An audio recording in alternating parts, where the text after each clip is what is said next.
खुल जाएंगे, राम आएंगे, राम आएंगे, आएंगे, राम आएंगे, राम आएंगे, आएंगे, राम आएंगे।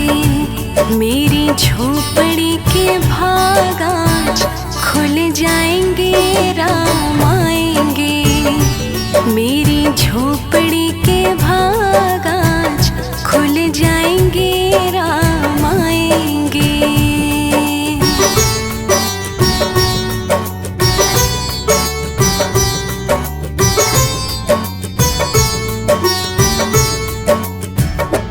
राम आएंगे तो अंगना सजाऊंगी, दीप जला के दिवाली मैं मनाऊंगी।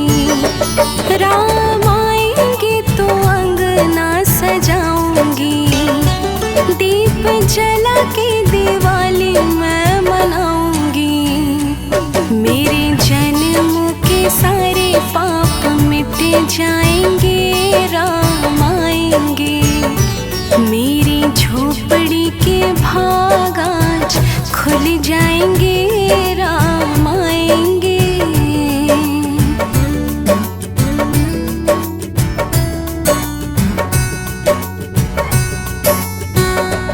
राम झूलेंगे तो पल ना झुलाऊंगी, मीठे मीठे मैं भजन सुनाऊंगी।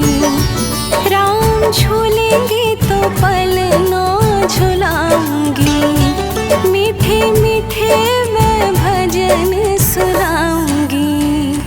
मेरी जिंदगी के सारे दुख मिट जाएंगे, राम आएंगे, मेरी झोपड़ी के भाग आज खुल जाएंगे, राम आएंगे।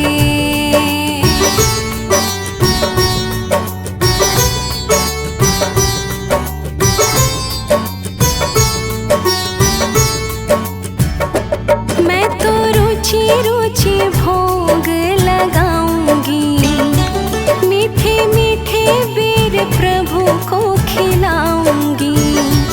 मैं तो रुचि रुचि भोग लगाऊंगी, मीठे मीठे बेर प्रभु को खिलाऊंगी। उनकी कृपा से भाग मेरे खुल जाएंगे, राम आएंगे, मेरी झोपड़ी के भाग आज खुल जाएंगे, राम आएंगे।